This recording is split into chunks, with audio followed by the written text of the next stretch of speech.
સમાચાર રાજકોટથી દારૂબંધીના લીરે લીરા ઉડાવતો video viral થયો છે। યુવકે દારૂની બોટલ સાથે રાખીને રીલ બનાવી રાજા કા રાજા આઈડી પરથી વિડીયો વાયરલ થયો। ન્યૂઝ 18 ગુજરાતી આ વાયરલ વિડીયોની પુષ્ટિ નથી કરતું, પરંતુ જે ગુજરાતમાં ગાંધીના ગુજરાતમાં દારૂબંધીના મોટા મોટા દાવાઓ થતા હોય છે, મોટા મોટા વાયદાઓ આપવામાં આવતા હોય છે કે આ જે દારૂબંધી છે તેના નિયમ છે તેને કડક અમલવારી કરાવવાની અમારી ફરજ છે, પરંતુ હકીકત એ છે કે દારૂ મળી રહ્યો છે।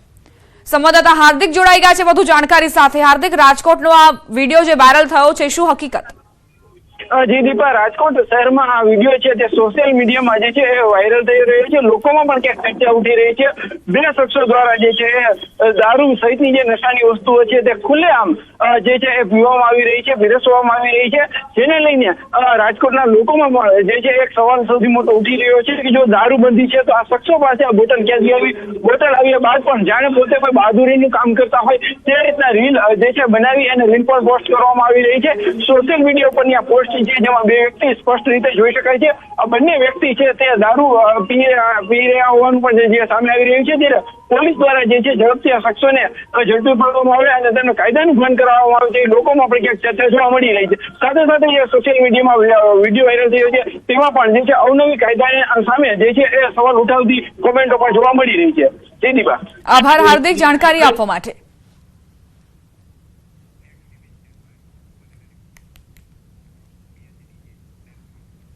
ભરૂચના નવા તવરા ગામે લગ્ન પ્રસંગમાં બેન્ડ વગાડવા મુદ્દે ધીંગાણું થયું। બેન્ડના અવાજથી ભેંસ ભડકી જતા મારામારી થઈ। મારામારીનો વિડીયો સોશિયલ મીડિયામાં વાયરલ થયો। સી ડિવિઝન પોલીસ મથકે સામસામે પોલીસ ફરિયાદ નોંધાઈ છે। લગ્ન સમારોહ હતો, લગ્નમાં સામસામે મારામારી પર લોકો આવી ગયા। નવા તવરા ગામની આ ઘટના જ્યાં બેન્ડ વગાડવા જેવી નજીવી બાબતને લઈને બે પક્ષો સામસામે આવ્યા। બેન્ડના અવાજથી ભેંસ ભડકી જતા મારામારી સુધી લોકો પહોંચી ગયા। આ વિડીયો જે સામે આવ્યો છે સોશિયલ મીડિયા પર વાયરલ થયો છે। સી ડિવિઝન પોલીસ મથકે સામસામે પોલીસ ફરિયાદ પણ નોંધવામાં આવી છે। વડોદરામાં જાહેરમાં મારામારીનો વિડીયો વાયરલ થયો। ઉંડેરા ગોરવા રોડ પર રાત્રે જાહેરમાં મારામારી થઈ। પોલીસનો કોઈ ડર ન હોય તેમ જાહેરમાં એક યુવકને દંડાથી ફટકારાયો। યુવકના મિત્રો આવી જતા માંડ માંડ તેનો જીવ બચ્યો। ઘાયલ યુવકને ગોત્રી હોસ્પિટલ દાખલ કરવામાં આવ્યો। ભરૂચના અંકલેશ્વર શહેરમાં જાહેરમાં યુવકો વચ્ચે મારામારી થઈ। સિગ્નેચર ગેલેરિયા કોમ્પ્લેક્સમાં બે યુવાનો બાખડ્યા હતા। યુવકો વચ્ચે છૂટા હાથની મારામારીનો વિડીયો વાયરલ થયો છે, જેમાં જોઈ શકાય છે કે બે યુવાનો મળી અન્ય એક યુવાનની પિટાઈ કરી રહ્યા છે। અગાઉ પણ સિગ્નેચર ગેલેરિયા કોમ્પ્લેક્સમાં મારામારીના દ્રશ્યો સામે આવ્યા હતા।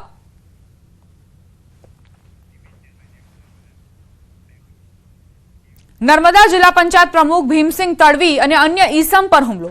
મોડી રાત્રે બનાવ બન્યો। તિલકવાડા તાલુકાના મોટા ભાવપુરા ટેકરા ગામે જિલ્લા પંચાયત પ્રમુખ લગ્ન પ્રસંગમાં ગયા હતા। લગ્ન પ્રસંગમાં કોઈ કારણોસર યુવાનો વચ્ચે માથાકૂટ થઈ હતી, જેમાં જિલ્લા પંચાયત પ્રમુખ છોડાવવા પડ્યા હતા।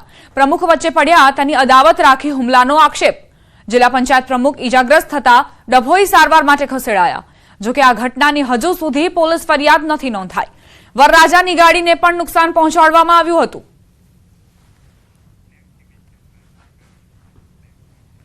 દ્વારકાના ખંભાળિયામાં મંદિરમાં પૂજા કરતા પરિવાર પર હુમલો। 4 વિધર્મી યુવકોએ પરિવાર પર હુમલો કર્યાનો આક્ષેપ છે।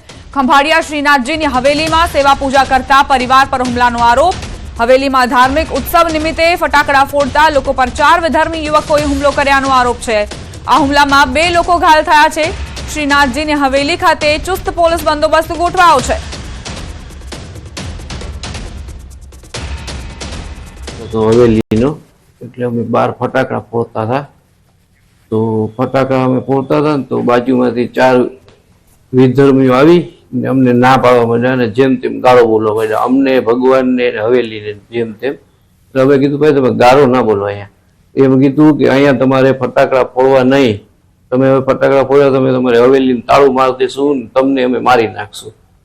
બરાબર, હજી વાત કરતા હતા એમાં તો એ લોકો 4 જણા આવીને અમને ધોકાન પાય પડે મારવા માંડ્યા મને મારા ભત્રીજાને। આગળ વાત સ્વામીનો બફાટ, ભક્તોમાં આક્રોશ।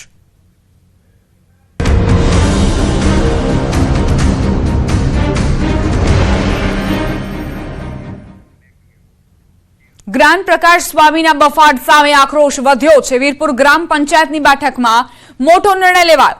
આજે કાલે 2 દિવસ વીરપુર સજ્જડ બંધ રહેશે। આવશ્યક વસ્તુઓને બાદ કરતા શહેર બંધ। દવા, હોસ્પિટલ, જરૂરી ચીજોની દુકાનો ચાલુ રહેશે। જ્ઞાન પ્રકાશ સ્વામીને 24 કલાકનું અલ્ટિમેટમ અપાયું છે। વીરપુરની બેઠકમાં આગેવાનોનું સ્વામીને અલ્ટિમેટમ। કાલે સાંજ સુધીમાં વીરપુર આવી રૂબરૂ માફી માંગે। સ્વામી માફી નહીં માંગે તો આગામી રણનીતિ 6 માર્ચે જાહેર થશે। જ્ઞાન પ્રકાશ સ્વામીની ટિપ્પણીથી આક્રોશ વધતો જઈ રહ્યો છે અને હવે એવી ચીમકી ઉચ્ચારવામાં આવી છે કે કાલે સાંજ સુધીમાં જો જ્ઞાન પ્રકાશ સ્વામી વીરપુર આવીને રૂબરૂ માફી નહીં માંગે તો આગામી રણનીતિ 6 માર્ચે જાહેર કરવામાં આવશે। સંવાદદાતા અંકિત લાઈવ જોડાઈ ગયા છે વીરપુરથી, તેમની પાસે જઈશું। અંકિત, જે આગેવાનો છે, જે ભક્તો છે, તેમની શું માંગ છે, કઈ રીતે પોતાનો આક્રોશ ઠાલવી રહ્યા છે? ચોક્કસ દીપા, સૌપ્રથમ તો આપને હું આ મંદિર બતાવવાનો પ્રયત્ન કરીશ કે આપ જોઈ શકો છો કે આ વીરપુર જલારામનું મંદિર છે। ચોક્કસ ભક્તજનો માટે હાલ દર્શન ખુલ્લા છે, પરંતુ મંદિરની આસપાસની જે તમામ દુકાનો છે તે આપ જોઈ શકો છો કે હાલ અત્યારે બંધ હાલતની અંદર જણાઈ રહી છે। અહીંયાથી લોકો ભક્તો છે તેમને પુષ્પ સહિતનું પ્રસાદ છે તે સહિતની જે વસ્તુઓ છે તે મળતી હોય છે, પરંતુ તમામ જે દુકાનો છે તે હાલ બંધ જોવા મળી રહી છે। જાણે કે કર્ફ્યુ હોય તે પ્રકારનો માહોલ છે તે ખાસ કરીને વીરપુર જલારામ મંદિરની આસપાસની જે તમામ દુકાનો છે કે જે સજ્જડ બંધ કરી દેવામાં આવી છે।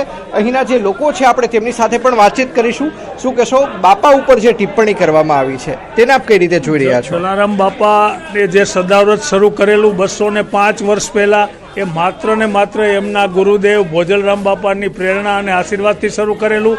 આ લોકોએ જ્ઞાન પ્રકાશ સ્વામીએ વિકૃત રજૂઆત કરી કે ગુણાતીતાનંદ સ્વામી પધારેલા અને એમણે જલારામ બાપાને આ પ્રેરણા આપેલી। આ વાત ઇતિહાસથી વેગળી છે, ઇતિહાસ સાથે ચેડા સમાન છે અને જલારામ બાપાના ભક્તો અને જલારામ બાપાના આસ્થા ધરાવનાર વ્યક્તિઓને લાગણીને ઠેસ પહોંચે એવું તેમનું સત્સંગ દરમિયાન કરેલું આ નિવેદન છે, જે પાછું ખેંચાઈ ગયું છે। પરંતુ હવે લોકોની લાગણી અને માગણી એવી છે કે સ્વામી પોતે બાપાની સન્મુખ આવી અને પોતાનું માફીનામું રજૂ કરી દે અને એ પુસ્તક પણ પાછું ખેંચી લે, જેમાં આવી વિકૃત રજૂઆતો કરવામાં આવી છે। શું કહેશો, અગાઉ ક્યારેય પણ વીરપુર મંદિર હોય કે વીરપુર ગાદી હોય ક્યારેય વિવાદમાં સપડાઈ નથી, પરંતુ ચાઈ કરીને જલારામ બાપાને વામણા ચિતરવાનો પ્રયાસ, અને એ પણ તેઓ દેવ થઈ ગયા પછી આટલા વર્ષે। શું કહેશો આ વિશે? હું જાણું છું ત્યાં સુધી જલારામ બાપાના મંદિરના ગાદીપતિ રઘુરામ બાપા કે એમના નાના ભાઈ ભરતભાઈ ચાંદ્રાણી ક્યારેય પોતે કોઈ પણ સેવા કાર્યો કર્યો હોય ત્યારે પબ્લિસિટીમાં માનતા નથી, પ્રેસ આઉટ થતા નથી કે પ્રેસ કોન્ફરન્સ બોલાવી અને પોતાની કોઈ ગૌરવ ગાથા રજૂ કરતા નથી। પરંતુ જ્યારે આવી વિકૃત રજૂઆત સત્સંગ દરમિયાન જ્ઞાન પ્રકાશ સ્વામીએ કરી ત્યારે ના છૂટકે ભરતભાઈ ચાંદ્રાણી જે મંદિર ગાદીપતિના નાના ભાઈ છે એણે પ્રેસ સમક્ષ આવવું પડ્યું અને સાચી વાત રજૂ કરવી પડી કે એ રામના ભક્ત હતા, એના ઈષ્ટદેવ માત્ર રામ હતા। એણે જે સદાવ્રત 205 વર્ષ પહેલાં શરૂ કર્યું એ એમના ગુરુદેવ ફતેપુર અમરેલી પાસે એ ભોજલરામ બાપાની પ્રેરણા અને આશીર્વાદથી શરૂ કરેલું, જે આજે પણ અવિરત ચાલુ છે। આ કરવા માટે મંદિરવાળાને ખુદ પ્રેસ આઉટ કરવું પડ્યું, એટલે આવી હીન કક્ષાની પ્રવૃત્તિ જે સ્વામિનારાયણ સંતોએ કરી છે એ નિંદનીય છે અને વખોડવા પાત્ર છે। ચોક્કસ તો નિંદનીય છે ને વખોડવા લાયક છે। અન્ય જે વેપારીઓ છે આપણે તેમની સાથે પણ વાતચીત કરવાનો છે તે પ્રયત્ન કરીશું કે આખરે તેમનું શું કહેવું છે। શું કહેશો કે આ પ્રકારનો નિર્ણય છે તે લેવામાં આવ્યો છે અને હાલ તમામ દુકાનો બંધ પણ જોવા મળી રહી છે? વીરપુરના દરેક સમાજના આગેવાનોની એક મિટિંગમાં નિર્ણય લેવાયો છે। આવતીકાલ રાત સુધીમાં સ્વામી જ્ઞાન પ્રકાશ દાસજી વીરપુર જલારામ બાપાના ચરણોમાં શીશ ન ઝુકાવી જાય ત્યાં સુધી 2 દિવસ વીરપુર સંપૂર્ણ બંધ રહેશે। પરમ દિવસે વીરપુરના 18 વરણ દરેક સમાજના લોકો એકત્રિત થઈ અને આગળની જે રણનીતિ છે એની અમે જાહેરાત કરીશું। અંકિત, એ પણ સવાલ કરજો મહિલાઓ છે આપણે તેમની લોકો સાથે શું કહી રહ્યા છે પુસ્તક આપણે વિશે, તેમની સાથે પણ વાતચીત છે પુસ્તકને તે લઈને પ્રયત્ન શું વિરોધ છે? કરીશું। બેન, જી શું અંકિત, કહેશો, જલારામ બાપા ઉપર આ પ્રકારની ટિપ્પણી, તમે દર્શન કરવા આવ્યા છો, પરિવાર સાથે દર્શન કર્યા છો, શું કહેશો? બસ જલારામ બાપાના દર્શન કરીને બહુ જ ખુશી થઈ, બહુ જ આનંદ થયો અને ધાર્યું કામ પણ થઈ શકે છે ત્યાં। બેન, શું કહેશો, બાપામાં કેટલી શ્રદ્ધા ધરાવો છો અને અહીંયા ઘણાની માનતા પણ પૂર્ણ થાય છે, શું કહેશો બેન? બહુ સરસ શ્રદ્ધા છે એમને। ચોક્કસ તો ભૂખ્યાને ભોજન પણ કરાવે છે અહીંના જે લોકો છે આપણે તેમની સાથે પણ વાતચીત કરીશું. શું કહેશો, બાપાના ઇતિહાસને આ પ્રકારે ચિતરવાનો જે પ્રયાસ કરવામાં આવ્યો છે એને આપ કઈ રીતે જુઓ છો? એ બહુ ખોટી વાત છે. જ્ઞાન પ્રકાશ સ્વામીએ જે આ બોલ્યા છે એ એકદમ બફાટ છે અને એકદમ ખોટી વાત છે. એ એમ કહે છે કે પુસ્તકમાંથી બોલેલી વસ્તુ છે, પણ આવું ક્યાંય ઇતિહાસમાં ક્યાંય છે જ નહીં. જલારામ બાપાએ જ પોતે સદાવ્રત ચાલુ કર્યું, ભોજલરામ બાપાના આશીર્વાદથી કરેલું છે. ખાસ કરીને એ લોકો એક પુસ્તકનો હવાલો આપે છે, તમે આને કઈ રીતે જુઓ છો? નહીં, જરાય ખોટી વાત છે. એ કહેવાનું છે સદગુરુ ગાથા નામની એની પુસ્તક છે, પણ એ પુસ્તકમાં આવું લખ્યું છે, પણ એ એકદમ ખોટી વસ્તુ છે. ચોક્કસ તો ભલે સ્વામિનારાયણ સંપ્રદાયના સંત છે કે જે કોઈ પુસ્તકનો હવાલો આપે છે, પરંતુ હું આપને જણાવી દઉં કે અગાઉ જે ભાગવતાચાર્ય જે રમેશભાઈ ઓઝા છે, જેને ભાઈશ્રી તરીકે પણ ઓળખવામાં આવે છે, તેમના દ્વારા મોરબીની અંદર એક કથા કરવામાં આવી હતી. મોરબીની ભાગવત સપ્તાહની અંદર પણ તેમના દ્વારા નિવેદન કરવામાં આવ્યા હતા. સાધુ સંતો, સ્વામિનારાયણ સંપ્રદાયના સાધુ સંતોની હાજરીમાં તેમણે નિવેદન કર્યું હતું કે બાપા, અમને ખબર છે કે ઘણા ચોપડા ચિતરાઈ ગયા છે, મહેરબાની કરીને એ ખોટા ચિત્રવામાં આવેલા જે ચોપડાઓ છે તેને ફાડી નાખજો, તેને દૂર કરી નાખજો. પરંતુ ક્યાંક ને ક્યાંક આ પ્રકારના જે ચોપડા છે તેનો હવાલો આપવામાં આવે છે. અન્ય લોકો છે, આપણે તેમની સાથે પણ વાતચીત કરવાનો છે તે પ્રયત્ન કરીશું. ખાસ કરીને શું કહેશો, જે પ્રકારના પુસ્તકોનો હવાલો આપવામાં આવે છે, ઇતિહાસ કંઈક જુદો બતાવવામાં આવે છે, શું કહેશો? આવા સ્વામીને ઇતિહાસની શું ખબર હોય ત્યારે તો આવું બોલે છે ભાઈ. આ વખતે ચલાવી લેવામાં એક પણ પ્રકારનું નહીં આવે. આ પુસ્તક પણ પાછું લેવું જ પડશે, ત્યાં સુધી આ વીરપુર બંધ રહેશે. અગાઉ જે ત્રિદેવો છે, ભગવાન વિષ્ણુ હોય, બ્રહ્મા હોય, મહાદેવ, તેમને સેવા કરતા બતાવ્યા હતા. હવે જલારામ બાપાને વામણા બતાવ્યા છે, શું કહેશો? અગાઉ જે સારંગપુર મંદિરમાં પણ આનો વિરોધ થયેલો હતો, પછી દેવોને દેવ મહાદેવ પ્રત્યે પણ એને એવી ટિપ્પણી કરી હતી. આ વખતે જલારામ બાપા વિરોધ કરી છે, એટલે આ લોકોને એક ટેવ પડી ગઈ છે. એટલે આ વખતે નહીં ચલાવી લેવામાં આવે, અને ભવિષ્યમાં પણ જો આવું કાંઈ થશે તો ખૂબ જ ઉગ્ર આંદોલન થવાનું છે. શું કહેશો કાકા, શું કહેશો, તેમના દ્વારા જે સ્વામિનારાયણ સંપ્રદાયના સંતો છે તેમના દ્વારા એક પુસ્તકનો હવાલો આપવામાં આવ્યો છે, આના વિશે, પુસ્તક વિશે આપનું શું કહેવું છે?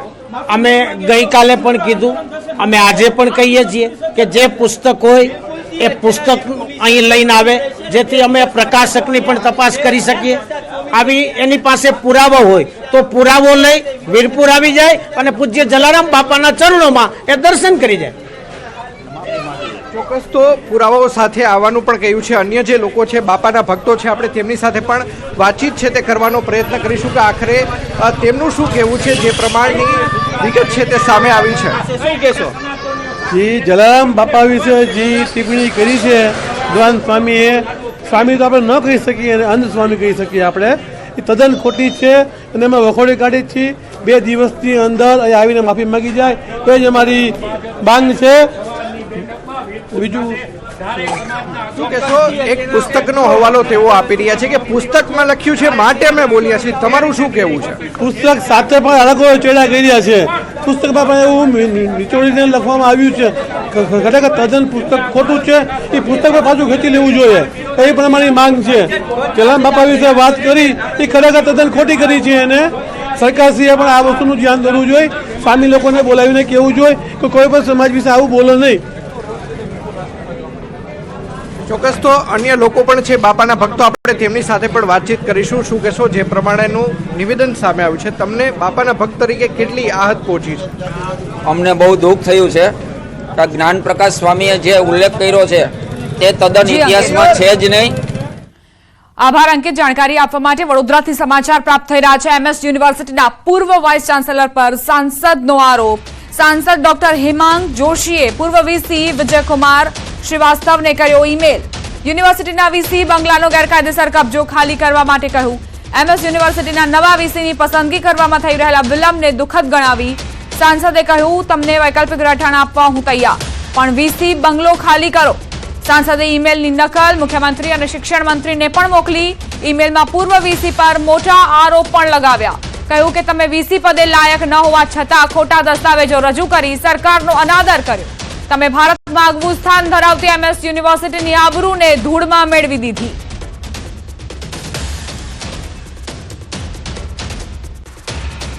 MS યુનિવર્સિટીના પૂર્વ VCને લઈને સાંસદનો આરોપ. તેમણે કહ્યું કે હજુ સુધી જે બંગલો છે તે સુપરત નથી કરવામાં આવ્યો. મુખ્યમંત્રી અને શિક્ષણ મંત્રીને પણ રજૂઆત કરાઈ છે.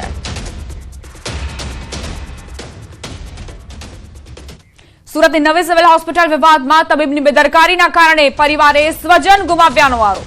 પરિવારનો આક્ષેપ છે કે કિડની બિલ્ડિંગના 5મા માળે યુવકની સારવાર ચાલી રહી હતી. સ્વસ્થ દેખાતા યુવકની હાલત રાત્રિ સમયે 2 ઇન્જેક્શન આપ્યા બાદ બગડી હતી. બાદમાં રાતભર પમ્પિંગ બાદ પણ યુવકને બચાવી ન શકાયો. યુવકના મોતથી પરિવારજનો શોકમાં ગરકાવ છે અને જવાબદારો સામે કડક કાર્યવાહીની માંગ કરી રહ્યા છે. ગાંધીનગર ખાતે સત્રમાં હાજરી આપતા પહેલા રીવાબા જાડેજાએ ટીમ ઇન્ડિયાને શુભકામનાઓ પાઠવી. કહ્યું કે માત્ર મને જ નહીં પરંતુ દેશભરના લોકોને આજની મેચના જીતનો વિશ્વાસ છે. જનરલી ઇન્ડિયા પાકિસ્તાન પછી ઇન્ડિયા ઓસ્ટ્રેલિયા જે બિગેસ્ટ રાઇવલરી આપણે કન્સિડર કરતા હોઈએ છીએ, બટ પૂરા ભારત દેશના નાગરિકોને, ક્રિકેટ લવર્સને ખાતરી છે આજે કે we will win. So best wishes બધા પ્લેયર્સને, ટીમ્સને, ટીમ મેનેજમેન્ટ અને એન્ટાયર આપણા દેશના જેટલા પણ શુભચિંતકો છે અને ક્રિકેટ ફેન્સ છે એમને બધાને. અરવલ્લીના ધનસુરાના પોયડા લવાડ ગામમાં હેલિકોપ્ટર લઈને વરરાજા પરણવા આવ્યા. લગ્નમાં લોકો અન્ય કરતા કંઈક નવું કરવાનું વિચારતા હોય છે, જેમાં કોઈ મોંઘીદાટ ગાડી લઈને જાય છે, કોઈ બળદગાડામાં જાન લઈને જાય છે, તો કોઈ જેસીબી લઈને જાય છે. અહીં વરરાજાની એન્ટ્રી હેલિકોપ્ટરમાં થઈ. મહેસાણાના દેલવાડાના સોલંકી પરિવારનો વરરાજા ધનસુરા તાલુકાના પોયડા લવાડ ગામે દુલ્હનને લેવા હેલિકોપ્ટરમાં સવાર થઈને પહોંચ્યા હતા. હેલિકોપ્ટરમાં જાન લઈને આવી પહોંચ્યા. આકર્ષણનું કેન્દ્ર બન્યું હતું અને હેલિકોપ્ટર જોવા લોકોના ટોળે ટોળા ઉમટ્યા હતા. મહેસાણાના વરરાજાની હેલિકોપ્ટરથી શાનદાર એન્ટ્રી જોઈ લોકોમાં ભારે કુતૂહલ સર્જાયું હતું. તો લગ્નમાં કંઈક ને કંઈક નવીનતા કરવા માટે લોકો ઉત્સુક હોય છે, આતુર હોય છે. અરવલ્લીમાં પણ એ જ પ્રકારની ઘટના બની, જ્યાં હેલિકોપ્ટર